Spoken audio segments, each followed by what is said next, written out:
Hello and welcome back to another reaction. In this occasion, Nichijou episode 22. Yes, this anime has the habit of shutting me up when I say, oh, it's just going to be the normal jokes of the show. And then it does something unbelievable and I shut up about that. But of course, I am not good at understanding set messages and I keep doing the same over and over and over again.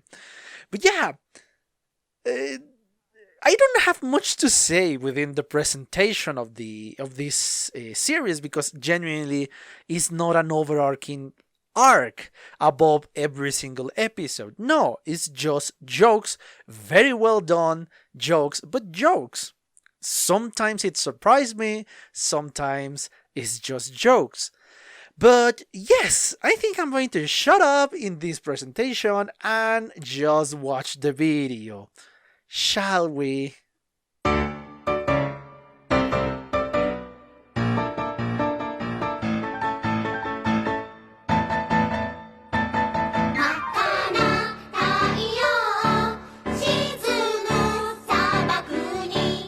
Okay, I'm back. I just watched a second time the 22nd episode of the series, and I love how Nichijou is capable of doing so many jokes and they are still funny.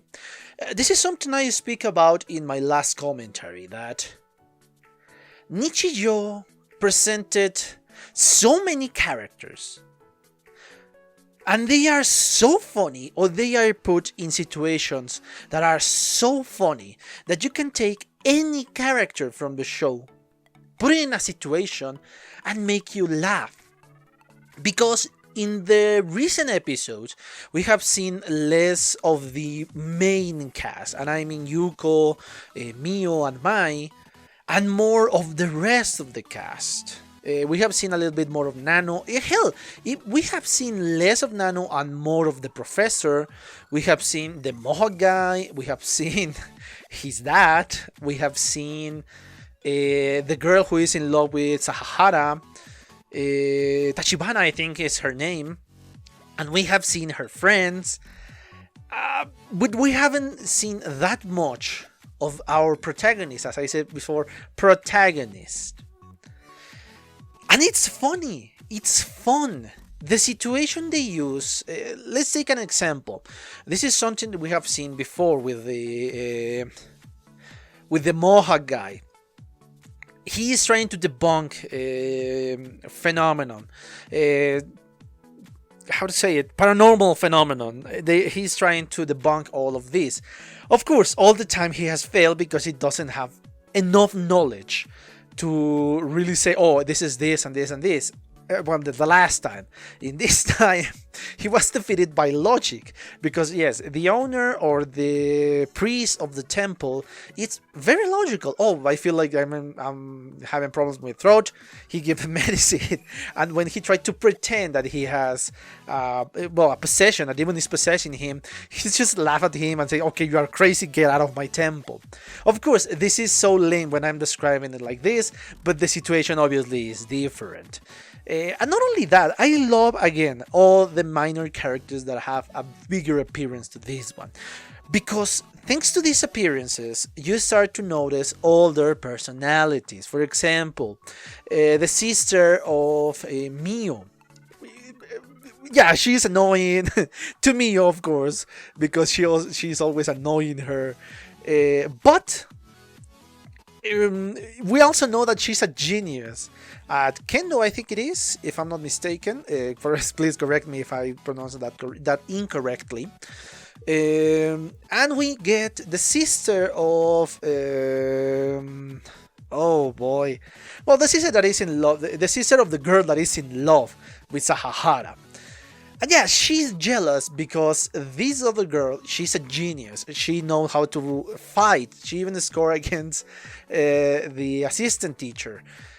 She's angry, but the situation here is not so much of saying, oh, she's a genius. No, the situation is the punchline that she ended up, yeah, even this little girl ended up hitting the assistant teacher. Not intentionally, but she ended up hitting her.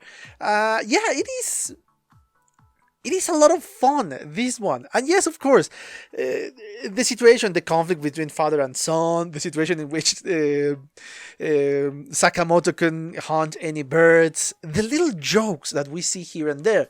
But there is one that really, really love. I really, really genuinely love. The one with Santa Claus. Not even with the American accent, man. Even with the American accent, but of course, the kid is not happy to receive bread as a Christmas gift. And yeah, I understand. I mean, just bread, the anger and the sadness, and I don't know. For me, that has been the funniest of the Helvetic Standard jokes for me. I want to speak about something else. I like, and this is completely irrelevant to anything else. I like the design of one character that is not even a main character. It doesn't have even a speaking role. It's just in the transitions. But I don't know why, but I love that design. I don't know. I genuinely don't know why. But yes, this show is showing us more characters, and of course more of the personality even of the professor, that now we figured out that she's scared of dogs, something I didn't know before. And of course Sakamoto is there scared shitless because come on, he's a cat and it's kind of, the dogs are natural enemies of the cats. But of course it has to be the dogs of Mai. And I love the shenanigans that happen here, that every single plan they have is ruined by one of the dogs, that they're kind of surrounding there, but they are not attacking. They are just there. Well, one is playing like a madman and the other one is kind of just breathing heavily.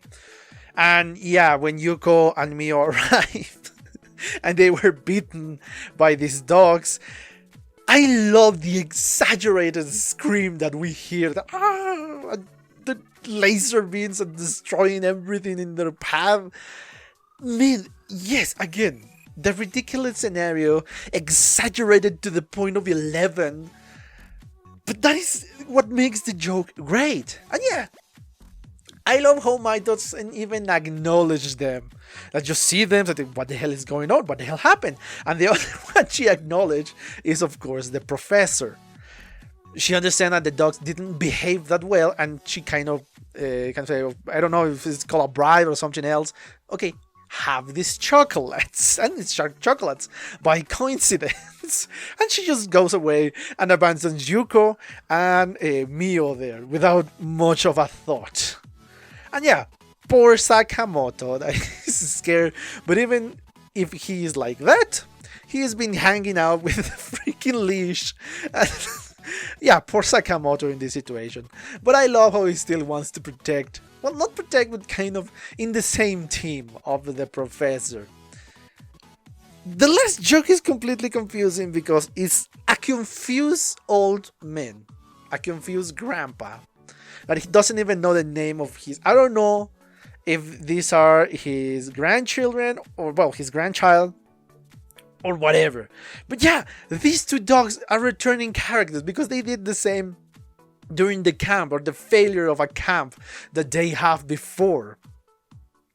And yeah, they just put the little paws on whatever part they want of the body of one of Yuko, or in this case, Mio too. I still don't understand the purpose of the dogs, but anyway.